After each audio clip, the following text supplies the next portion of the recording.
바당아, 진짜 네가 맞니? 어머니 저예요. 오늘 사연은 40년 전 제주 바다에 묻은 해녀의 죄와 지울 수 없는 모정의 이야기입니다. 바다에서 잃은 아들이 어느 날 자신을 살린 의사가 되어 그녀 앞에 나타났습니다. 눈물 없이는 들을 수 없는 감동 실화. 구독과 좋아요, 꾹. 지금부터 함께 하시죠. 새벽 4시 제주 구자읍의 작은 포구에 첫바람이 불어옵니다. 65살 고순덕은 오늘도 어김없이 눈을 뜹니다. 잠자리에서 일어나 허리를 한번 펴고 부엌으로 향합니다. 찬물로 세수를 하고 나니 정신이 듭니다. 거울 속 주름진 얼굴을 보며 순덕은 작게 한숨을 쉽니다. 또 하루가 시작이구나. 물질 준비는 늘 하던 대로입니다. 검은 고무옷을 꺼냅니다. 여기저기 기운 자국이 선명합니다.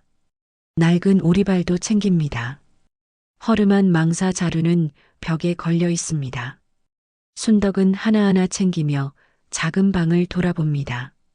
방 한쪽 벽에는 오래된 사진 한 장이 걸려 있습니다. 아무도 모릅니다. 저 사진 속 아이가 누구인지. 마을 사람들은 순덕이 일찍 떠난 가족을 기리는 거라 생각합니다. 순덕도 굳이 설명하지 않습니다. 말해봤자 소용없습니다. 40년 전 일입니다. 미혼의 몸으로 아이를 낳았습니다. 당시엔 그게 죄였습니다. 친정에서 쫓겨났습니다. 마을에서도 손가락질을 받았습니다. 먹을 것도 없었습니다. 젖도 나오지 않았습니다.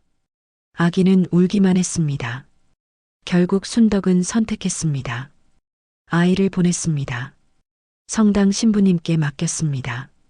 입양을 보내달라고 애원했습니다. 그게 아이를 살리는 길이라 믿었습니다. 그리고 40년이 흘렀습니다. 순덕은 작은 서랍을 엽니다. 그 안에는 조개껍질 목걸이가 들어 있습니다. 낡고 투박합니다. 순덕이 직접 만든 겁니다. 아이를 보낼 때 짝꿍으로 하나 더 만들었습니다. 아이 손목에 하나를 묶어줬습니다. 자신은 나머지 하나를 간직했습니다. 언젠가 이걸로 알아볼 수 있을까? 순덕은 목걸이를 주머니에 넣습니다. 매일 지니고 다닙니다. 물질을 나갈 때도 꼭 챙깁니다. 이상한 버릇입니다. 하지만 이것만이 순덕에게 남은 전부입니다. 밖으로 나갑니다. 폭우로 가는 길은 어둡습니다. 가로등도 별로 없습니다. 순덕은 익숙한 길을 걷습니다. 바람이 셉니다. 짠내가 코끝을 스칩니다. 파도 소리가 들립니다. 바다입니다. 순덕에게 바다는 삶이자 무덤입니다. 40년 동안 바다에서 살았습니다. 전복을 캤습니다. 소라를 주었습니다. 미역을 땄습니다. 바다가 먹여 살렸습니다. 하지만 바다는 동시에 순덕의 죄를 묻어둔 곳이기도 합니다. 오늘도 용서를 구하러 가는구나. 순덕은 중얼거립니다. 포구에 도착합니다. 이미 몇몇 해녀들이 모여 있습니다. 나이 지긋한 분들입니다. 모두 순덕을 존경합니다. 60 중반 나이에도 물질을 계속하는 순덕을 대단하게 여깁니다. 언니, 오늘도 나가올까? 후배 해녀가 묻습니다. 그럼 나는 바다가 부를 때까지 나가야지. 순덕이 웃으며 답합니다. 하지만 그 웃음 뒤엔 무언가가 숨어 있습니다. 아무도 모릅니다. 순덕이 매일 바다에 나가는 진짜 이유를. 속죄입니다. 용서를 구하는 겁니다. 아이에게, 자신에게, 세상에게. 고무옷을 입습니다. 오리발을 신습니다. 망사 자루를 챙깁니다. 바다로 들어갑니다. 차가운 물이 온몸을 감쌉니다. 익숙한 감각입니다. 순덕은 깊이 잠수합니다. 숨을 참습니다. 물속은 고요합니다. 빛이 희미하게 들어옵니다. 전복이 보입니다. 순덕은 조심스럽게 전복을 떼어냅니다. 망사 자루에 넣습니다. 다시 잠수합니다. 소라도 보입니다. 하나씩 줍습니다. 물속에서 순덕은 생각합니다. 우리 아들은 지금 어디서 뭘 하고 있을까? 아이가 잘 살고 있기를 바랍니다. 좋은 집에 입양됐기를 바랍니다. 공부도 했기를 바랍니다. 행복하게 살고 있기를 바랍니다. 하지만 동시에 두렵습니다. 혹시 아이가 자신을 원망하고 있진 않을까? 버린 엄마를 미워하고 있진 않을까? 그 생각만 하면 가슴이 아픕니다. 숨이 찹니다. 수면으로 올라갑니다. 숨을 들이킵니다. 하늘을 봅니다. 해가 떠오르고 있습니다. 또 하루를 살아내는구나. 순덕은 다시 잠수합니다. 이렇게 40년을 살았습니다. 매일 바다에 나갑니다. 매일 아이를 생각합니다. 매일 용서를 빕니다. 하지만 답은 오지 않습니다. 바다는 그저 묵묵히 순덕을 품을 뿐입니다. 오전 작업이 끝났습니다. 순덕은 폭우로 돌아옵니다. 다른 해녀들과 함께 잡은 것들을 정리합니다. 오늘 수확은 괜찮습니다. 언니, 오늘 점심이나 같이 먹읍서. 후배 해녀가 제안합니다. 아니요, 나는 집에 가서 쉬어야겠어. 순덕은 정중히 거절합니다. 집으로 돌아오는 길, 순덕은 주머니에서 조개 목걸이를 꺼냅니다. 햇빛에 비춰봅니다. 낡았지만 여전히 단단합니다. 언젠가 내가 나를 알아보는 날이 올까? 순덕은 작게 중얼거립니다. 그날은 아마 오지 않겠지요. 순덕도 압니다. 40년이란 세월이 너무 길다는 걸. 하지만 그래도 오늘도 그녀는 목걸이를 줍니다. 포기하지 않는 게 남은 생의 이유니까요. 하지만 순덕은 포기하지 않습니다. 매일 이 목걸이를 지니고 다닙니다. 매일 아이를 기억합니다. 그게 순덕이 할 수 있는 전부입니다. 집에 도착합니다. 작은 방에 들어섭니다. 사진 앞에 섭니다. 손을 모읍니다. 아가야, 엄마가 오늘도 왔다. 잘 지내고 있니?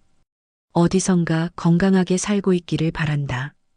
순덕은 매일 이렇게 빕니다. 용서를 구합니다.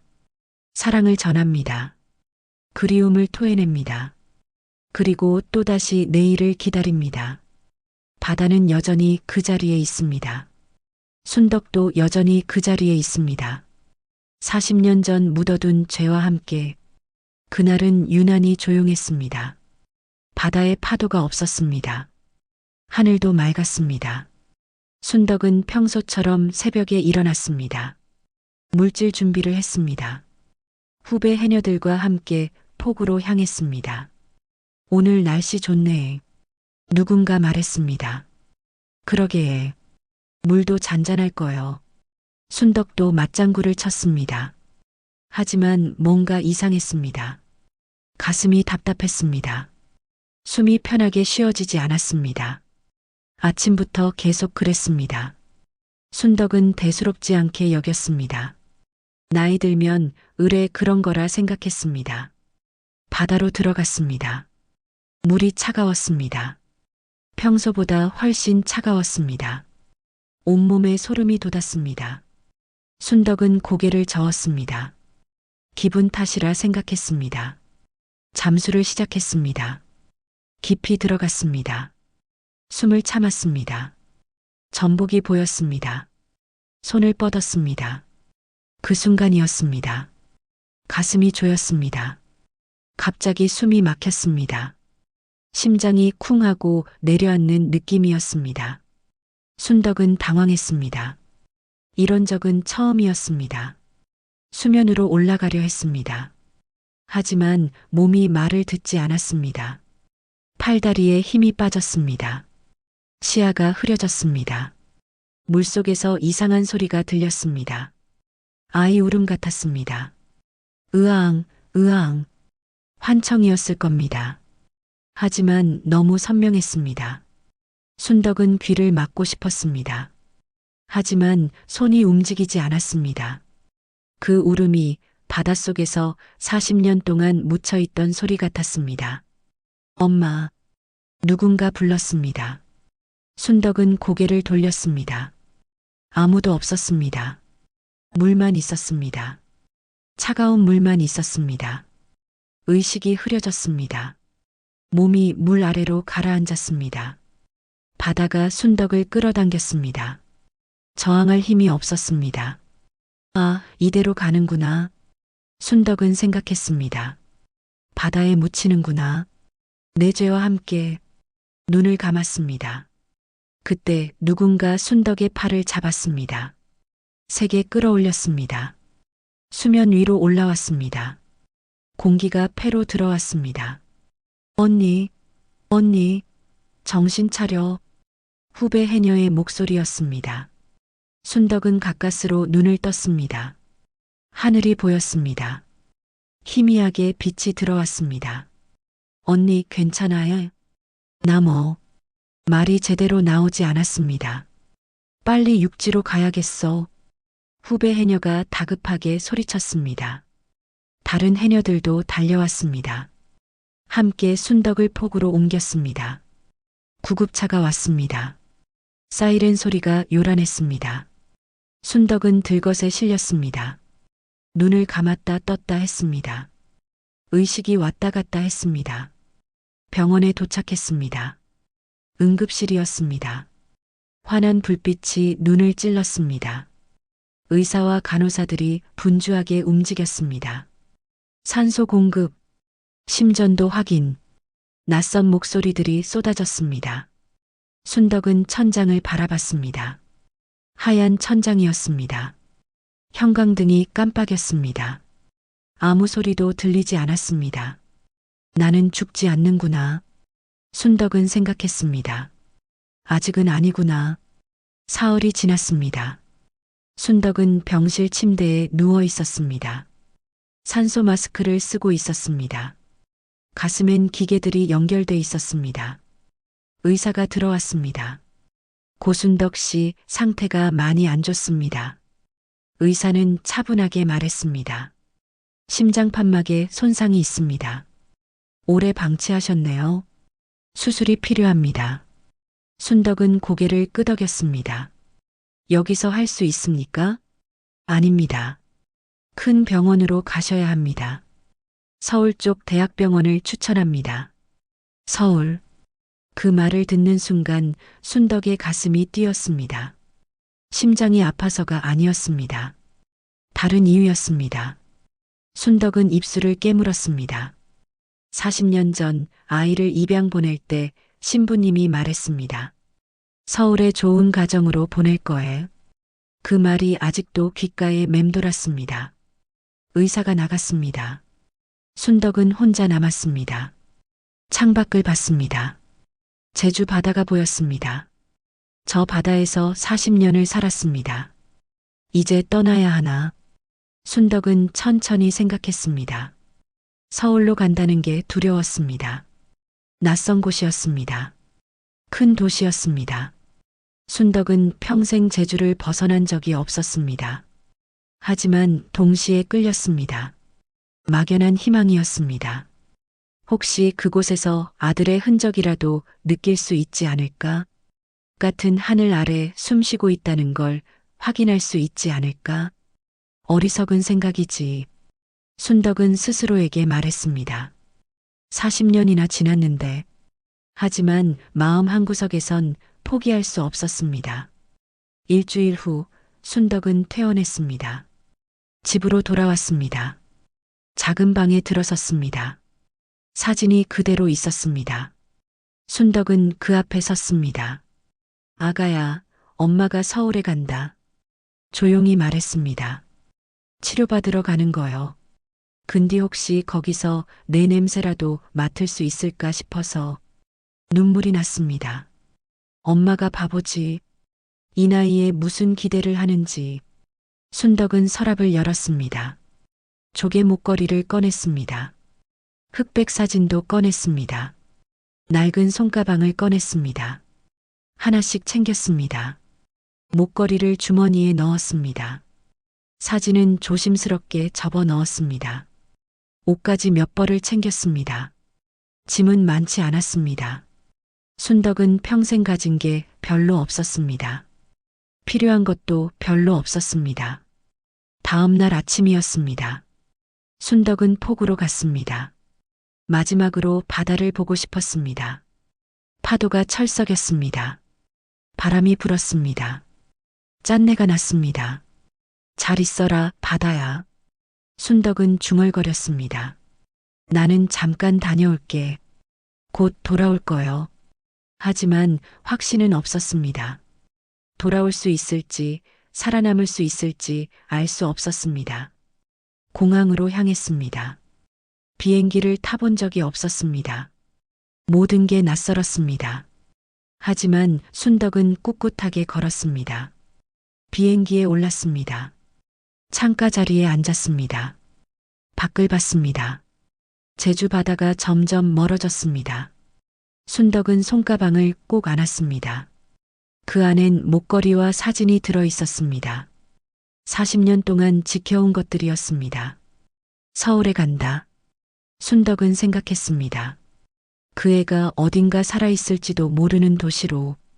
비행기가 구름 위로 올라갔습니다. 순덕은 창밖을 응시했습니다. 눈물이 흘렀습니다. 닦지 않았습니다. 이제 가야만 한다. 순덕은 작은 손가방을 가슴에 안았습니다. 서울로 가야 했습니다.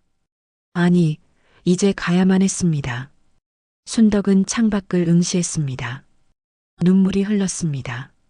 닦지 않았습니다. 그 눈물은 바다에서 가져온 마지막 파도였다. 일주일이 지났습니다. 순덕은 서울대병원 심장센터 앞에 섰습니다. 유리로 된 거대한 건물이었습니다. 빛이 반사되어 눈이 부셨습니다. 사람들이 바쁘게 드나들었습니다. 모두 빠르게 걸었습니다. 순덕은 멈칫했습니다. 제주 바다의 냄새 대신 소독약 냄새가 났습니다. 유리벽에 비친 자신의 얼굴이 낯설었습니다. 주름진 얼굴, 낡은 옷차림. 이곳과 어울리지 않았습니다. 내가 여기 있어도 되나? 순덕은 잠시 망설였습니다. 하지만 발을 뗐습니다. 천천히 안으로 들어갔습니다. 로비는 넓었습니다. 천장이 높았습니다. 사람들이 가득했습니다. 접수 창구마다 줄이 늘어서 있었습니다. 기계음이 들렸습니다. 안내방송이 울렸습니다. 순덕은 어디로 가야 할지 몰랐습니다. 두리번거렸습니다. 안내판을 봤습니다. 한글이 작았습니다. 잘 보이지 않았습니다. 어르신, 어디 찾으세요? 젊은 직원이 다가왔습니다. 아, 심장센터 거기 가야 하는 뒤에. 순덕은 더듬거리며 말했습니다. 엘리베이터 타고 5층으로 가시면 됩니다. 직원은 빠르게 설명했습니다. 그리고 바로 다른 곳으로 갔습니다. 순덕은 엘리베이터를 찾았습니다. 버튼을 눌렀습니다. 문이 열렸습니다. 안으로 들어갔습니다. 사람들이 가득했습니다. 모두 말이 없었습니다. 휴대폰만 보고 있었습니다. 5층에 도착했습니다. 문이 열렸습니다. 순덕은 조심스럽게 내렸습니다. 심장센터 입구가 보였습니다. 하얀 복도가 길게 이어졌습니다. 형광등이 밝았습니다. 바닥이 반들거렸습니다. 접수 창구로 갔습니다. 고순덕이오다. 제주서 왔수다. 순덕은 서류를 내밀었습니다. 접수 직원은 서류를 받았습니다. 컴퓨터를 두드렸습니다. 빠른 손놀림이었습니다. 예약 확인됐습니다. 저기 대기실에서 기다리세요. 곧 호명하겠습니다. 차가운 말투였습니다. 순덕은 대기실로 향했습니다. 의자에 앉았습니다. 낡은 손가방을 무릎에 올렸습니다. 꼭 안았습니다. 주변을 둘러봤습니다. 환자들이 많았습니다. 대부분 나이 든 분들이었습니다. 모두 지쳐 보였습니다. 보호자들도 피곤한 얼굴이었습니다. 순덕은 혼자였습니다. 곁에 아무도 없었습니다. 평생 혼자 살았습니다. 익숙했지만 이곳에선 더 외로웠습니다. 시간이 흘렀습니다. 고순덕 씨. 이름이 호명됐습니다. 순덕은 벌떡 일어났습니다. 손가방을 챙겼습니다. 안내를 따라 진료실로 향했습니다. 문을 열었습니다. 하얀 가운을 입은 남자가 책상 앞에 앉아 있었습니다. 윤태석이었습니다. 40대쯤 돼 보였습니다. 말끔한 얼굴이었습니다. 어서 오세요. 앉으세요. 태석은 고개를 들어 순덕을 봤습니다. 순덕은 의자에 앉았습니다. 가방을 무릎에 올렸습니다. 태석은 서류를 펼쳤습니다. 차트를 확인했습니다. 순덕은 펜을 드는 그 손을 봤습니다. 왼손잡이였습니다. 순덕은 괜히 웃음이 났습니다. 우리 애도 왼손잡이였다고. 그 기억이 문득 떠올랐다. 40년 전 아기 손에 조개 목걸이를 묶어주던 그날. 그 조그만 손이 유독 왼손으로 실을 잡으려 했었다. 고순덕 씨 맞으시죠? 태석이 물었습니다. 예, 맞수다. 제주에서 오셨다고요? 네. 거기서 의뢰서 받아왔수다. 순덕은 서류를 꺼냈습니다. 손이 떨렸습니다. 태석은 서류를 받았습니다. 천천히 읽었습니다. 고개를 끄덕였습니다. 심장판막 손상이시네요. 수술 전에 몇 가지 검사만 더 하겠습니다. 태석은 설명을 시작했습니다. 목소리가 부드러웠습니다. 바쁜 와중에도 눈을 마주쳤습니다. 천천히 말해줬습니다. 순덕은 그 말투에 귀를 기울였습니다. 이상했습니다. 낯익었습니다. 말끝이 느렸습니다. 억양이 부드러웠습니다. 서울 사람 같지 않았습니다. 선생님 말투 제주분 같네. 순덕은 조심스럽게 말했습니다. 태석은 잠시 멈췄습니다. 그리고 미소 지었습니다. 가끔 그런 소리 듣습니다. 아마 어릴 때 그런 분들이 주변에 있었던 것 같아요. 그 말을 듣는 순간 순덕의 가슴이 뛰었습니다. 어릴 때 순덕은 태석의 얼굴을 다시 봤습니다. 나이는 40쯤. 자신의 아들도 비슷한 나이일 겁니다. 왼손잡이. 하지만 순덕은 고개를 저었습니다. 말도 안 돼. 세상에 왼손잡이가 얼마나 많은데. 스스로에게 다짐했습니다. 헛된 기대는 하지 말자고. 태석은 다시 차트를 봤습니다. 혹시 지병 있으셨어요? 아니요. 그냥 나이 먹으니까 이것저것 아프긴 한디. 가족력은요? 순덕은 입술을 깨물었습니다. 잘 모르겠수다. 혼자 살아서에. 아, 그러시군요. 태석은 더 묻지 않았습니다. 메모를 했습니다. 어르신, 너무 걱정 마세요. 검사 결과 보고 수술 일정 잡겠습니다. 잘 될 겁니다. 그 말투가 따뜻했습니다. 순덕은 고개를 끄덕였습니다. 고맙수다, 선생님. 진료가 끝났습니다. 순덕은 자리에서 일어났습니다. 가방을 챙겼습니다. 문을 향해 걸었습니다. 문을 열려는데 태석이 불렀습니다. 어르신. 순덕은 돌아봤습니다. 혼자 오셨으면 힘드셨겠어요. 병원 생활 불편한 거 있으면 언제든 말씀하세요. 태석은 미소를 지었습니다. 순덕은 가슴이 뭉클했습니다. 네, 고맙습니다. 순덕은 진료실을 나왔습니다. 복도를 걸었습니다. 발걸음이 가벼웠습니다.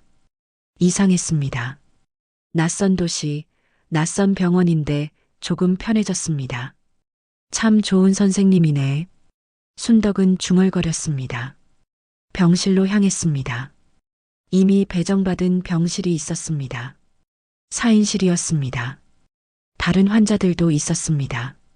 순덕은 자신의 침대로 갔습니다. 짐을 풀었습니다. 손가방을 열었습니다. 조개 목걸이가 보였습니다.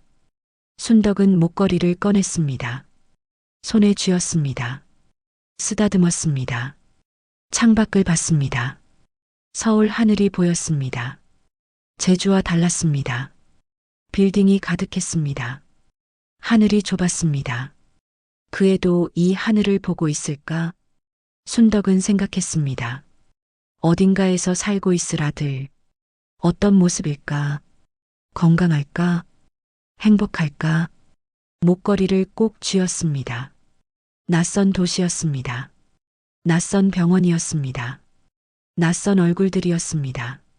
그런데 이상하게 그 젊은 의사를 보고 있자니 세상이 완전히 낯설지만은 않았습니다. 순덕은 목걸이를 가슴에 안았습니다. 그리고 조용히 눈을 감았습니다. 며칠이 지났습니다. 순덕은 검사를 받았습니다. 피를 뽑았습니다. 엑스레이를 찍었습니다. 초음파도 했습니다. 매일 다른 검사실로 옮겨 다녔습니다.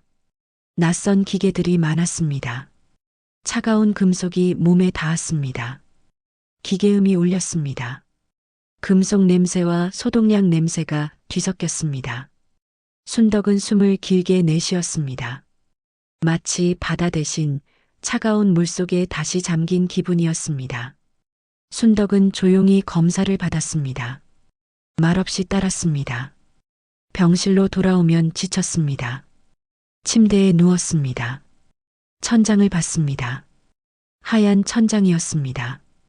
형광등이 깜빡였습니다. 손으로 주머니를 더듬었습니다. 조개 목걸이가 있었습니다. 꺼냈습니다. 손에 쥐었습니다. 만지작거렸습니다. 이게 유일한 위안이었습니다. 수술 전날 오후였습니다. 윤태석이 병실로 왔습니다. 마지막 수술 설명을 하러 온 겁니다. 어르신, 내일 수술입니다. 준비 잘 되셨죠? 태석은 차트를 들고 서 있었습니다. 순덕은 침대에 앉아 있었습니다. 손에는 조개 목걸이가 쥐어져 있었습니다. 계속 만지작거리고 있었습니다.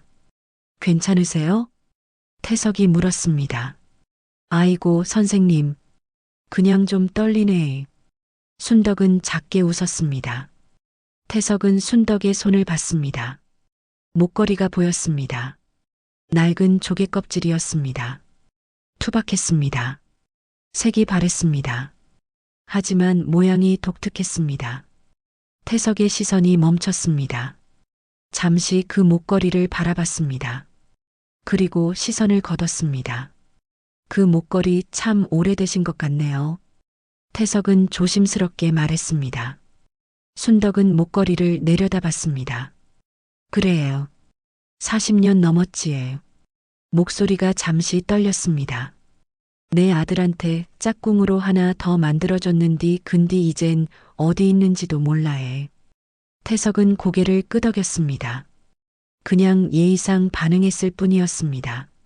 하지만 이상하게 그 모양이 머릿속에서 쉽게 지워지지 않았습니다. 어디서 본 듯한 낯익은 느낌이었습니다. 아드님이요? 네. 어릴 때 보냈어요. 입양을요. 순덕은 담담하게 말했습니다. 혼자 키울 수가 없었지에. 그땐 그게 최선이었어요. 태석은 말을 잃었습니다. 입양 그 단어가 귓가에 오래 맴돌았습니다.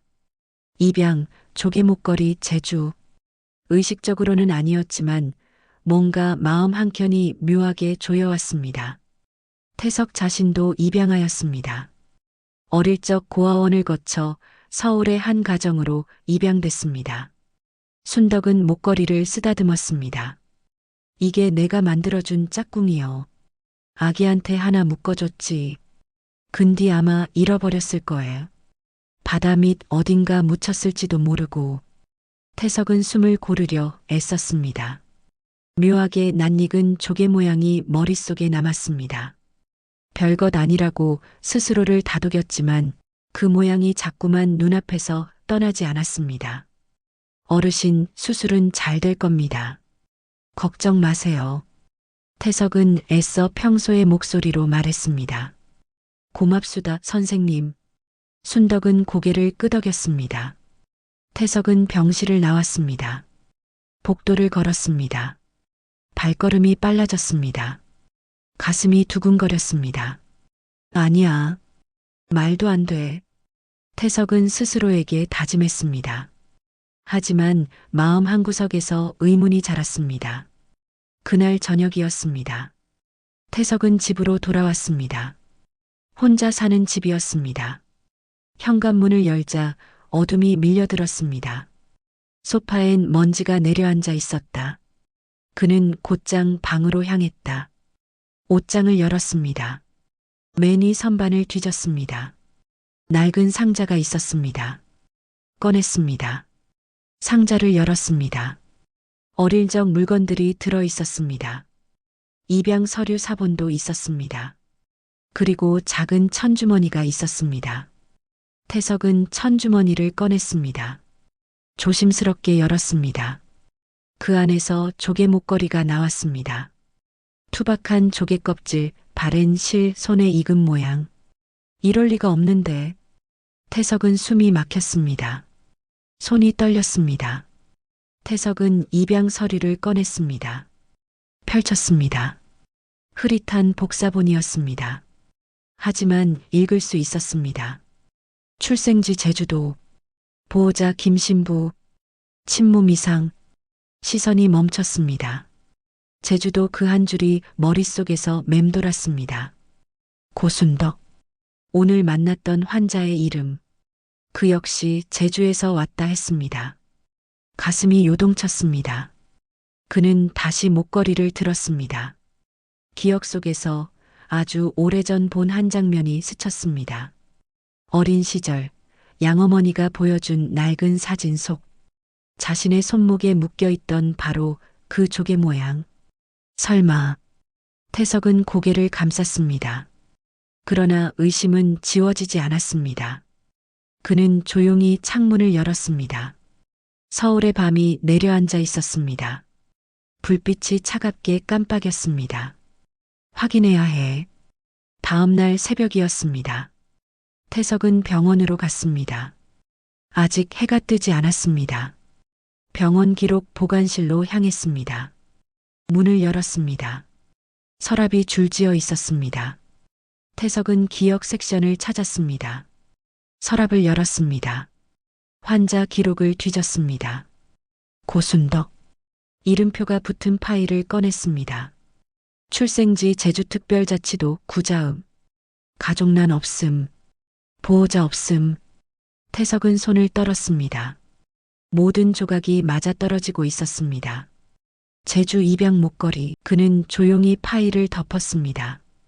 제주로 가야 한다. 성당으로. 새벽 햇살이 병원 창을 스치고 있었습니다. 태석은 깊게 숨을 내쉬었습니다. 이제 더는 피할 수 없었습니다. 하지만 지금은 수술이 먼저였습니다. 순덕의 수술이 내일입니다. 태석는 파일을 도로 넣었습니다. 서랍을 닫았습니다. 보관실을 나왔습니다. 복도를 걸었습니다. 해가 떠오르고 있었습니다. 태석은 창밖을 봤습니다. 일단 수술부터 성공시켜야 해. 그의 손에는 아직도 조개 목걸이의 감촉이 남아 있었다. 태석은 중얼거렸습니다. 그리고 천천히 숨을 고르며 평소처럼 가운을 입었습니다. 수술 당일 새벽이었습니다. 태석은 잠들지 못했습니다. 침대에 누워 천장을 봤습니다. 서랍을 열었습니다. 자신의 입양 서류를 다시 꺼냈습니다. 펼쳤습니다. 친어머니 미상, 보호자 김신부 제주 성당, 입양일 1985년 5월 17일, 출생 후 약 4개월 경과. 태석은 서류를 천천히 읽었습니다. 고순덕의 생년월일을 떠올렸습니다. 1960년생. 자신이 태어난 1985년 그녀는 25이었습니다. 나이가 맞았습니다. 제주 출신, 입양, 조개 목걸이, 모든 조각이 맞아떨어졌습니다. 하지만 아직 확신할 수 없었습니다. 사진이 필요해. 태석은 생각했습니다. 어딘가에 사진이 있을 겁니다. 증거가 필요했습니다. 해가 떠올랐습니다. 태석은 수술복을 갈아입었습니다. 거울을 봤습니다. 피곤한 얼굴이었습니다. 오늘은 절대 실수하면 안 돼. 태석은 스스로에게 다짐했습니다.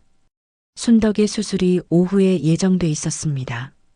심장판막 수술, 큰 수술이었습니다. 의사로서 집중해야 했습니다. 태석은 마지막 수술 설명을 하러 병실로 갔습니다.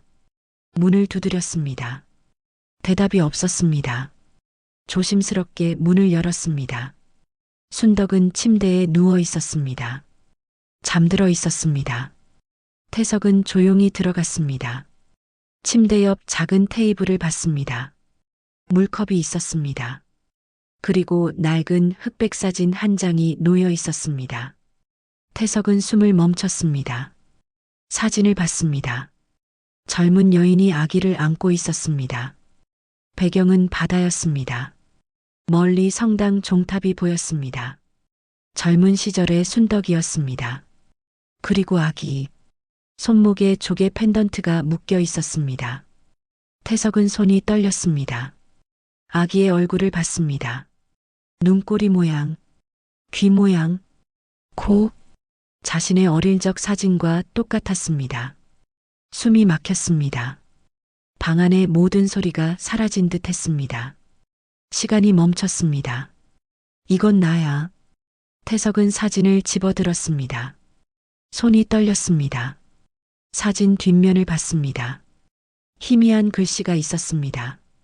1985년 5월 바당아 엄마가 미안해. 태석의 눈에서 눈물이 떨어졌습니다. 사진 위로 떨어졌습니다. 그때였습니다. 선생님? 순덕이 눈을 떴습니다. 태석은 당황했습니다. 사진을 내려놓으려 했습니다. 죄송합니다, 어르신. 사진이 침대 밑에 떨어질까봐. 태석은 겨우 목소리를 냈습니다. 순덕은 천천히 일어났습니다.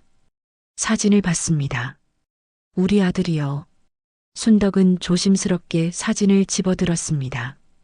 이 사진 하나밖에 없어. 목소리가 떨렸습니다. 태석은 말을 잃었습니다.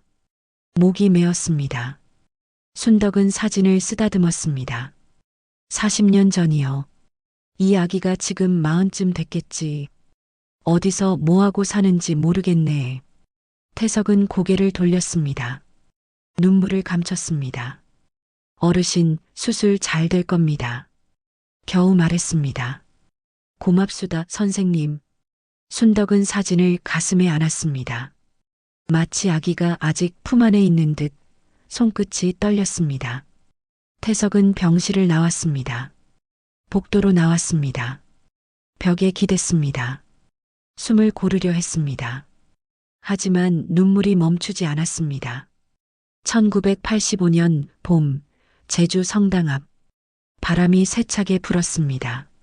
성당 마당의 팽나무가 흔들렸습니다. 25의 젊은 순덕이 담요에 쌓인 아기를 안고 서 있었습니다. 아기가 칭얼거렸습니다. 순덕은 품을 꼭 끌어안았습니다. 우리 아가 엄마가 여기 있어. 목에 걸린 조개 목걸이를 꺼냈습니다. 똑같은 모양의 작은 조개를 하나 더 꺼냈습니다. 아기 손목에 조심스럽게 묶었습니다. 아기가 왼손으로 실을 잡으려 했습니다. 순덕은 작게 웃었습니다. 왼손잡이구나, 우리 아가. 김신부가 성당 문을 열었습니다. 순덕 씨, 정말 괜찮겠습니까? 신부님, 이 아이만은 굶기고 싶지 않아요. 순덕의 목소리가 떨렸습니다. 신부는 낡은 카메라를 꺼냈습니다. 사진 한 장 남겨둡시다. 훗날 찾을지도 모르니까. 순덕은 아기를 안은 채 섰습니다.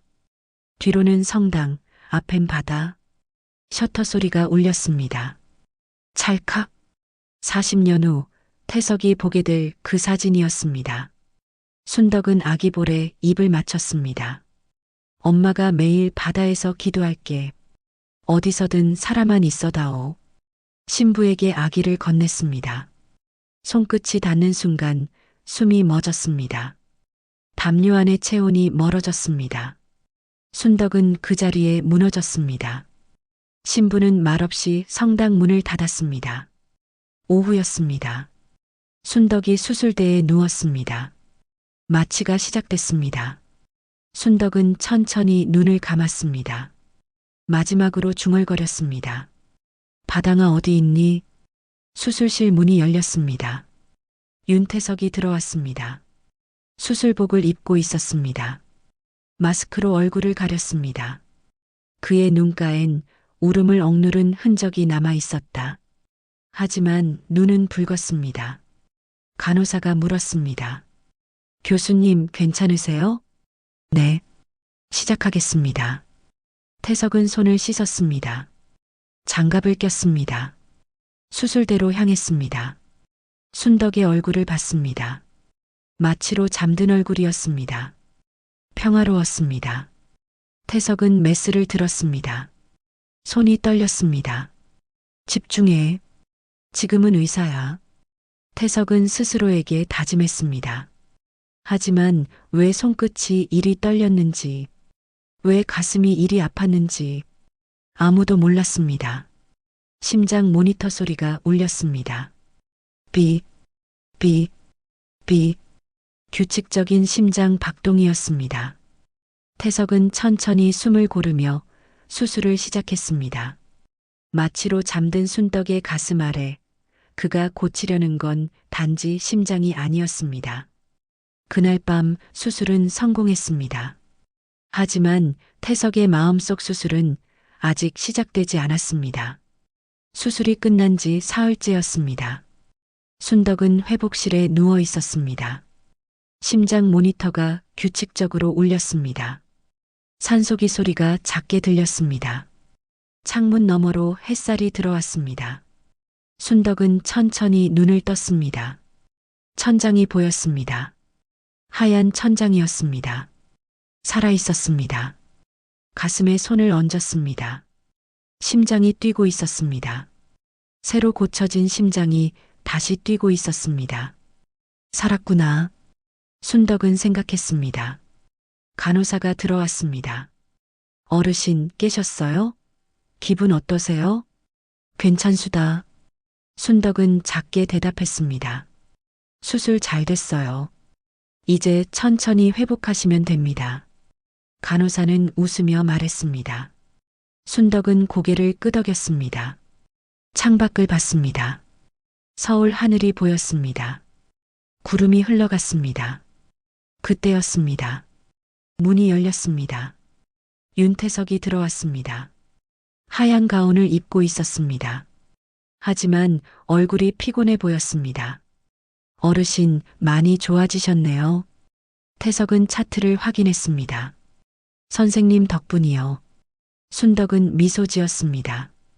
태석은 대답하지 않았습니다. 잠시 망설이더니 입을 열었습니다. 어르신, 제가 며칠 휴가를 냅니다. 급한 일이 생겨서요.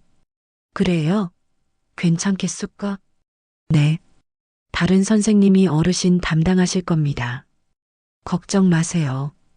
태석은 고개를 숙였습니다. 그리고 병실을 나갔습니다. 순덕은 그 뒷모습을 봤습니다. 뭔가 이상했습니다. 하지만 뭔지 알 수 없었습니다. 그날 오후였습니다. 태석은 비행기에 올랐습니다. 제주행 비행기였습니다. 창가에 앉았습니다. 밖을 봤습니다. 서울이 점점 멀어졌습니다. 구름 위로 올라갔습니다. 하늘이 푸르렀습니다. 태석은 가방에서 조개 목걸이를 꺼냈습니다. 손에 쥐었습니다. 바당아.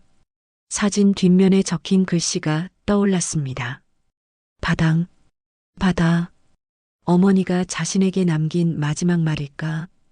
바다처럼 살아있으라는 뜻이었을지도 몰랐다. 확인해야 했습니다. 비행기가 제주에 도착했습니다. 공항을 나왔습니다. 바람이 불었습니다. 제주 바람이었습니다. 택시를 탔습니다. 구자읍 성당으로 가주세요. 기사가 고개를 끄덕였습니다. 차는 해안도로를 달렸습니다. 바다가 보였습니다. 파도가 철썩였습니다. 태석은 창밖을 봤습니다. 처음 보는 풍경이었지만 어딘가 익숙했습니다. 내가 태어난 곳, 태석은 생각했습니다. 성당에 도착했습니다. 낡은 건물이었습니다. 회색 벽돌이었습니다. 십자가가 종탑 위에 서 있었습니다. 태석은 차에서 내렸습니다. 성당 마당으로 들어갔습니다. 팽나무가 서 있었습니다. 바람에 흔들렸습니다. 문을 두드렸습니다. 잠시 후 문이 열렸습니다. 나이 든 신부가 나왔습니다. 어서 오십시오. 신부님, 저는 윤태석이라고 합니다. 태석은 인사했습니다. 무슨 일로 오셨습니까? 제가 1985년에 이곳에서 입양 보내진 아이입니다. 신부의 얼굴이 굳었습니다. 들어오게. 좁은 사무실로 안내받았습니다. 오래된 책상이 있었습니다. 십자가가 벽에 걸려 있었습니다. 신부는 의자에 앉았습니다. 앉게. 태석은 앉았습니다. 자네가 그 아이구먼. 신부는 한숨을 쉬었습니다. 제 어머니가 누구인지 알고 싶습니다. 태석은 떨리는 목소리로 말했습니다. 신부는 한참 침묵했습니다. 그리고 천천히 입을 열었습니다. 고순덕이라는 분이야. 태석은 숨이 막혔습니다. 그분이 지금 제 환자입니다. 하늘이 맺어준 인연이로구먼. 신부는 눈을 감았습니다. 당시엔 참 힘든 시절이었지. 미혼모란 이유 하나로 가족한테 버림받고 일자리도 없었어.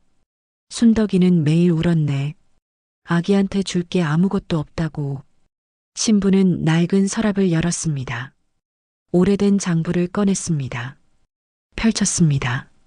1985년 5월 17일 입양 남아 보호자 고순덕. 태석은 그 글씨를 봤습니다. 그 여인은 자네를 버린 게 아니었네.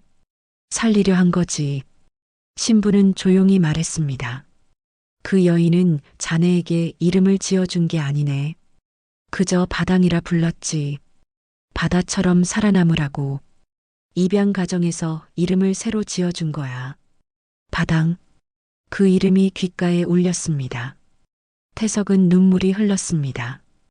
혹시 당시 사진이 있습니까? 있지. 신부는 낡은 봉투를 꺼냈습니다. 흑백 사진 한 장을 꺼냈습니다. 태석은 사진을 받았습니다. 젊은 순덕이 아기를 안고 있었습니다. 순덕이 간직한 그 사진과 똑같았습니다. 그날 바로 여기서 찍었네. 저기 팽나무 앞에서. 신부는 창밖을 가리켰습니다. 태석은 고개를 돌렸습니다. 팽나무가 보였습니다. 바람에 흔들리고 있었습니다. 저기서 나는 엄마와 헤어졌구나. 태석은 일어났습니다. 밖으로 나갔습니다. 팽나무 앞에 섰습니다. 40년 전 이곳에서 엄마가 자신을 안고 섰을 겁니다. 바람이 불었습니다. 따뜻한 바람이었습니다. 태석은 눈을 감았습니다. 멀리서 성당 종소리가 들렸습니다. 깊은 소리였습니다. 태석은 주머니에서 조개 목걸이를 꺼냈습니다. 손에 쥐었습니다. 어머니. 태석은 처음으로 그 단어를 마음속으로 불렀습니다. 눈물이 흘렀습니다. 하지만 슬프지 않았습니다. 오히려 평온했습니다. 40년 만에 자신이 어디서 왔는지 알았습니다. 누가 자신을 사랑했는지 알았습니다. 바다가 보였습니다. 멀리 수평선이 보였습니다. 파도가 철썩였습니다. 태석은 바다를 향해 걸었습니다. 모래를 밟았습니다. 파도가 발밑으로 밀려왔습니다. 차가웠습니다. 하지만 낯설지 않았습니다. 이곳이 내 고향이구나. 태석은 생각했습니다. 그의 어깨 위로 바람이 스쳤다. 마치 누군가의 손길처럼. 그날 제주 바람은 유난히 따뜻했습니다. 태석은 바다를 바라보며 서 있었습니다. 조개 목걸이를 꼭 쥔 채였습니다. 그리고 천천히, 아주 천천히 숨을 고르며 마음속으로 중얼거렸습니다. 이제 돌아가야겠습니다. 어머니께. 태석이 제주에서 돌아온 다음 날 아침이었습니다. 순덕은 일반 병실 창가 침대였습니다. 햇살이 들어왔습니다. 심장 모니터가 규칙적으로 울렸습니다. 살아있는 소리였습니다. 순덕은 침대에 앉아 창밖을 봤습니다. 서울 하늘이 보였습니다. 구름이 흘러갔습니다. 이제 제주로 돌아가야겠구나. 순덕은 생각했습니다. 몸도 많이 나아졌습니다. 곧 퇴원할 수 있을 겁니다. 손으로 주머니를 더듬었습니다. 조개 목걸이를 꺼냈습니다. 손에 쥐었습니다. 바당아, 넌 잘 살고 있겠지. 순덕은 중얼거렸습니다. 그때였습니다. 병실 문이 열렸습니다. 순덕은 고개를 돌렸습니다. 윤태석이 서 있었습니다. 손에는 작은 상자를 들고 있었습니다. 선생님? 순덕은 놀랐습니다. 태석은 천천히 걸어왔습니다. 침대 옆 의자에 앉았습니다. 손이 떨리고 있었습니다. 어르신. 태석은 입을 열었습니다. 이게 뭔지 아시겠습니까? 목소리가 떨렸습니다. 네. 아는 뒤에. 상자에. 순덕의 눈이 흔들렸습니다. 왜 그런 걸 물어볼까? 태석은 상자를 열었습니다. 조개 목걸이를 꺼냈습니다. 순덕이 손에 쥔 것과 똑같은 모양이었습니다. 순덕은 숨이 막혔습니다. 이게 제가 태어났을 때부터 가지고 있던 유일한 물건입니다. 태석의 목소리가 떨렸습니다. 순덕의 손이 떨렸습니다. 자신의 목걸이를 꺼냈습니다. 두 목걸이를 나란히 놓았습니다. 똑같았습니다. 완벽히 맞아떨어지는 짝이었습니다. 이게 어떻게... 순덕은 말을 잇지 못했습니다. 태석은 천천히 말했습니다. 저는 1985년에 제주 성당에서 입양됐습니다. 생후 4달이었다고 들었습니다.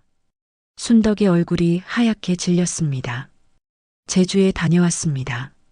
김 신부님을 만났습니다. 태석은 계속했습니다. 신부님이 말씀하셨습니다.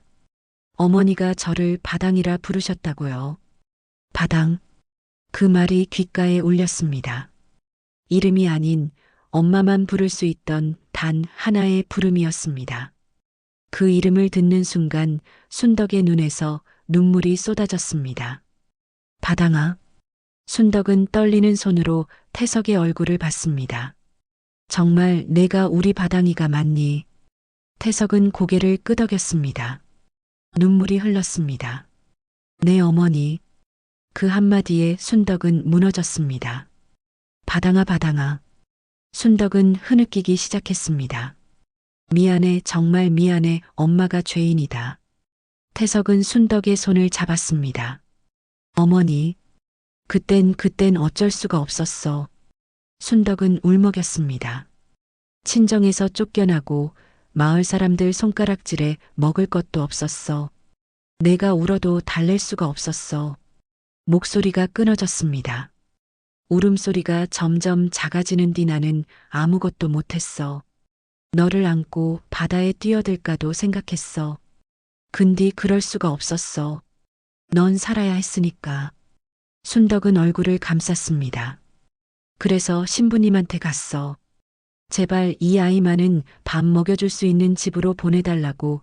내가 죄인이 되는 건 괜찮으니까. 태석은 순덕의 손을 꼭 잡았습니다. 어머니는 죄인이 아닙니다. 순덕은 고개를 들었습니다. 태석은 눈물을 흘리며 말했습니다. 살리신 거예요. 저를. 나는 평생 바다에 들어갈 때마다 너한테 빌었어. 순덕은 울먹였습니다. 제발 잘 살고 있으라고. 엄마를 원망하지 말고 그냥 행복하게 살아다오. 태석은 더 이상 참지 못했습니다. 순덕을 껴안았습니다. 저 잘 살았습니다. 태석의 목소리가 떨렸습니다. 좋은 사람들 만나서 공부도 하고 의사도 됐어요. 어머니 덕분입니다. 순덕은 태석의 등을 쓰다듬었습니다. 40년 만에 안아보는 아들이었습니다. 미안해, 미안해, 바당아. 괜찮아요, 어머니. 둘은 한참을 울었습니다. 심장 모니터 소리만 규칙적으로 울렸습니다. 살아있는 심장. 다시 뛰기 시작한 심장. 그 소리가 병실을 가득 채웠습니다. 창밖으로 햇살이 들어왔습니다. 커튼이 바람에 흔들렸습니다. 순덕은 천천히 태석을 놓았습니다. 얼굴을 봤습니다. 많이 컸구나. 순덕은 손으로 태석의 얼굴을 쓰다듬었습니다.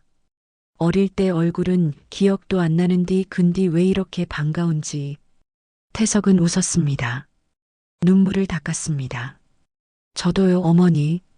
순덕은 조개 목걸이를 집어들었습니다. 두 개를 나란히 놓았습니다. 이걸로 다시 만나게 됐네. 네. 태석도 목걸이를 만졌습니다. 이걸 평생 간직했습니다. 둘은 서로를 봤습니다. 40년. 긴 세월이었습니다. 바다처럼 깊었습니다. 하지만 이제 그 바다는 잔잔해졌습니다. 태석은 눈물을 닦았습니다. 저를 키워주신 부모님도 정말 좋은 분들이에요. 태석은 조용히 말했습니다. 어머니 덕분에 그분들을 만날 수 있었어요. 그래서 감사해야 할 사람은 두 분 다예요. 순덕은 눈을 감았습니다. 그 말 참 고맙다, 내 새끼야. 순덕은 태석의 손을 잡았습니다. 이제 가끔이라도 볼 수 있을까? 태석은 고개를 끄덕였습니다. 네, 어머니. 우선 회복부터 하세요. 제가 자주 올게요. 그리고 퇴원하시면 함께 제주 바다도 보러 가요. 순덕은 미소를 지었습니다. 그것만으로도 됐다. 내가 살아있다는 것만으로도. 태석도 웃었습니다. 둘의 손이 포개졌습니다. 그 순간 오랫동안 닫혀있던 세상이 조용히 열렸습니다. 한 달이 흘렀습니다. 순덕은 회복되어 병원을 나왔습니다. 병원 근처에 작은 원룸, 햇살 드는 창가가 있는 곳에서 지냈습니다. 완전히 회복될 때까지 서울에 머물기로 했습니다. 태석은 매일 퇴근 후 어머니를 찾았습니다. 저녁을 함께 먹었습니다. 이런저런 이야기를 나눴습니다. 40년 동안 못다한 이야기들이었습니다. 순덕은 제주 바다 이야기를 했습니다. 해녀 생활 이야기를 했습니다. 태석은 자신의 어린 시절을 이야기했습니다. 양부모님 이야기도 했습니다. 좋은 분들이셨어요. 태석은 말했습니다. 엄격하셨지만 따뜻하셨어요. 덕분에 의사가 될 수 있었어요. 순덕은 눈물을 닦았습니다. 고맙다. 그분들한테도 언젠가 인사드려야겠네. 좋아하실 거예요. 태석은 웃었습니다. 어느 날 저녁이었습니다. 태석이 조심스럽게 물었습니다. 어머니, 이번 주말에 제주 한번 다녀올까요? 순덕은 고개를 들었습니다. 제주로? 네. 회복도 많이 되셨고 바다도 보고 싶으실 것 같아서요. 순덕은 잠시 망설였습니다. 그래도 될까? 물론이죠. 제가 함께 가니까 괜찮아요. 순덕은 한참을 생각하다가 미소 지었습니다. 그래, 가보자. 이번엔 같이. 주말이 되자 두 사람은 함께 공항으로 향했습니다. 비행기에 올랐습니다. 나란히 앉았습니다. 순덕은 창밖을 봤습니다. 서울이 점점 멀어졌습니다. 한 달 전엔 혼자 왔었지. 순덕은 중얼거렸습니다. 이젠 함께네요. 태석이 말했습니다. 순덕은 태석의 손을 잡았습니다. 고맙다, 아들아. 비행기가 제주에 도착했습니다. 공항을 나오니 제주 바람이 불었습니다. 순덕은 눈을 감았습니다. 깊이 숨을 들이켰습니다. 역시 여긴 공기가 다르네. 그렇죠? 태석도 바람을 느꼈습니다. 렌터카를 빌렸습니다. 태석이 운전했습니다. 구자읍으로 향했습니다. 해안도로를 달렸습니다. 바다가 보였습니다. 순덕은 창밖을 봤습니다. 파도가 철썩였습니다. 익숙한 풍경이었습니다. 저기가 내가 살던 마을이요. 순덕이 가리켰습니다. 작은 포구가 보였습니다. 해녀들이 보였습니다. 물질 준비를 하고 있었습니다. 차를 세웠습니다. 두 사람은 내렸습니다. 해안을 걸었습니다. 모래를 밟았습니다. 파도 소리가 들렸습니다.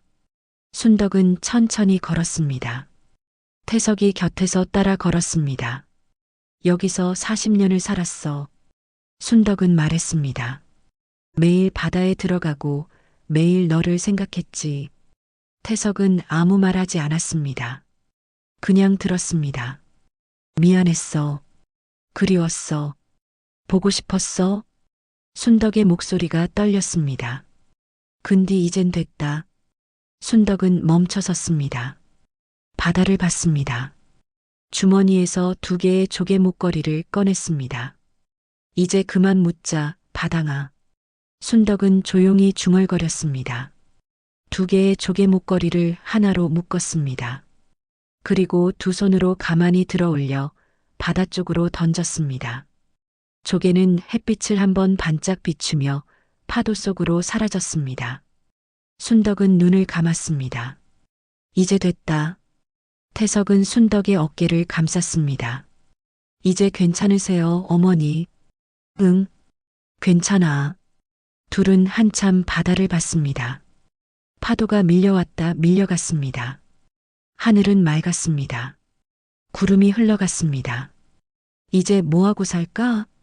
순덕이 물었습니다. 물질은 이제 못하겠고, 천천히 쉬세요. 제가 자주 올게요. 그래. 넌 서울에서 일해야지. 순덕은 미소 지었습니다. 가끔 오기만 해도 돼. 그것만으로도 충분해. 자주 올게요. 약속해요. 태석도 웃었습니다. 두 사람은 다시 걸었습니다. 해안을 따라 천천히 걸었습니다.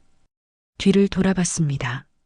발자국이 모래에 찍혀 있었습니다. 2줄의 발자국이었습니다. 나란히 걸어온 흔적이었습니다.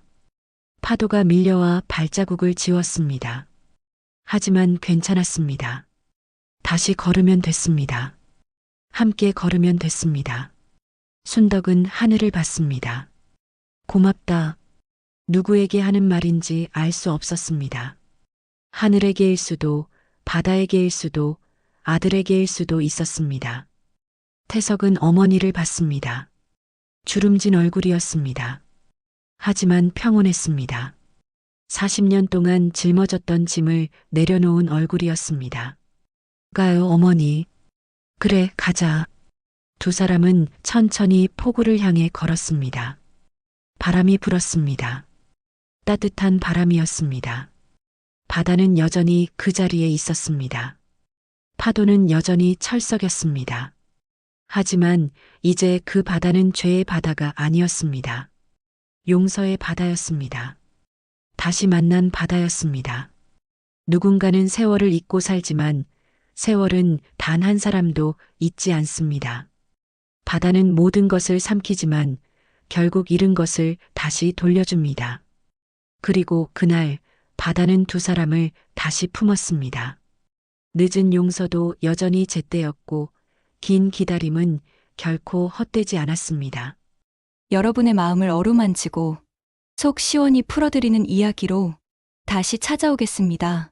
오늘 사연이 마음에 닿으셨다면 소중한 분들과 공유해 주시고 구독, 좋아요로 많은 응원 부탁드립니다. 그리고 어디서 보고 계신지, 어떤 부분이 가장 마음에 남았는지 댓글로 남겨주세요. 여러분의 이야기가 또 다른 감동을 만듭니다. 폭풍 사연이었습니다.